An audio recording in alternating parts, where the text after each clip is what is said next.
एक बार मुझे याद है जब मैं सारा भाभी के साथ बाजार गया।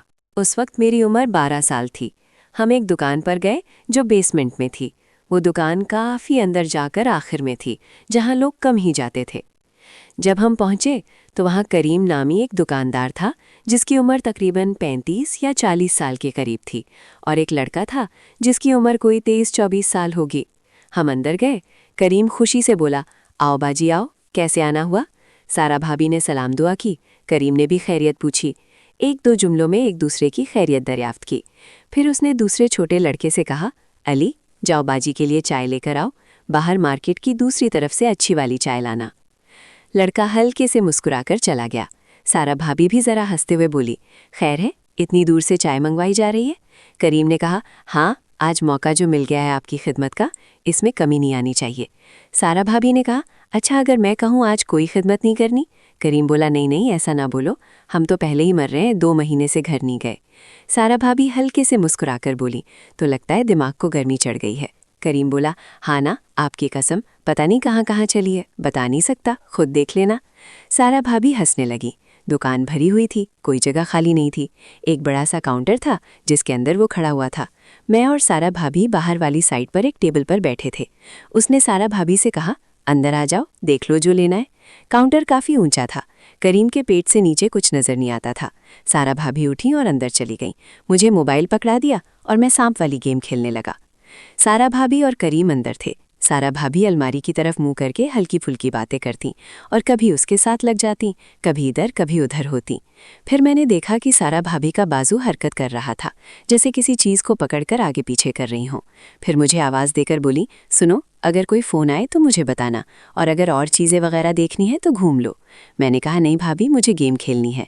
सारा भाभी बोली, चलो ध्यान से खेलो। करीम काउंटर पर दोनों बाजू रखकर मेरी तरफ देख रहा था और बोल रहा था, अगर यहाँ कोई चीज़ पसंद नहीं आई तो काउंटर के नीचे वाले खाने में देख लो, वहाँ भी काफ़ी माल पड़ा है। सारा भाभी बोली, हाँ, मैं भी सोच रही हूँ कि नीचे बैठकर देख लूँ, कोई अच्छी चीज़ मिल जाए, और मेरी तरफ देखकर कहा, तुम कौन सी शर्ट कह रहे थे? मैंने बताया, ब्लू कलर। तो बोली, अच्छा तुम खेलो, मैं ढूंढ कर दिखाती हूँ। इतने में करीम बोला, हाँ, इधर नीचे ही पड़ी होगी।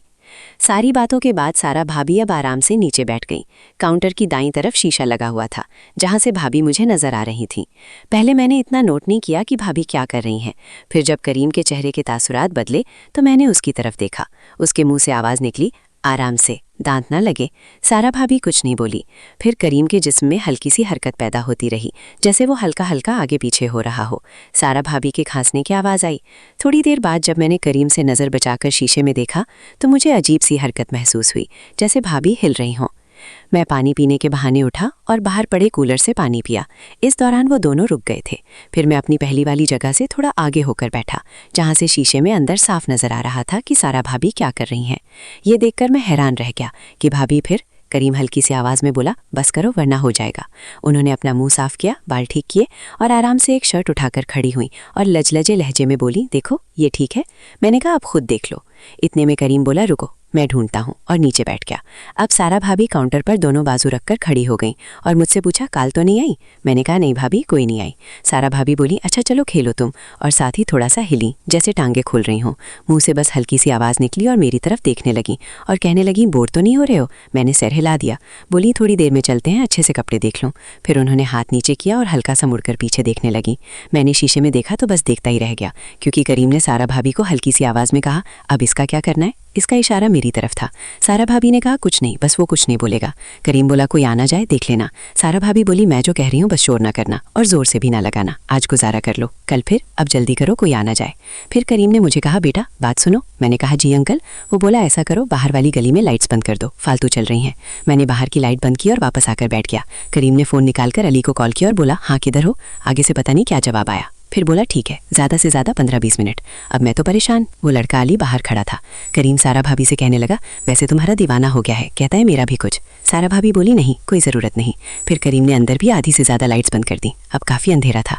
मैं अपनी गेम में मगन था। उन्होंने मौके का भरपूर फ़ायदा उठाया। सारा भाभी ने मुझे कहा, जाओ बाहर गली में देखो, जूते पड़े हैं, वो उठा लाओ। मैं उठा और कहा, जी भाभी, और दुकान से बाहर आकर साथ ही रुक गया, क्योंकि लाइट्स पहले ही बंद थी और मुझे कोई नहीं देख सकता था। जब मैं बाहर रुका तो अंदर से थप थप की आवाज़ आने लगी। करीम बोला, अच्छा किया बच्चे को भेज दिया, मुझे पता चल रहा था तुम्हारे जज्बात का। थोड़ी देर में करीम की सांसें बाहर तक सुनाई दे रही थीं।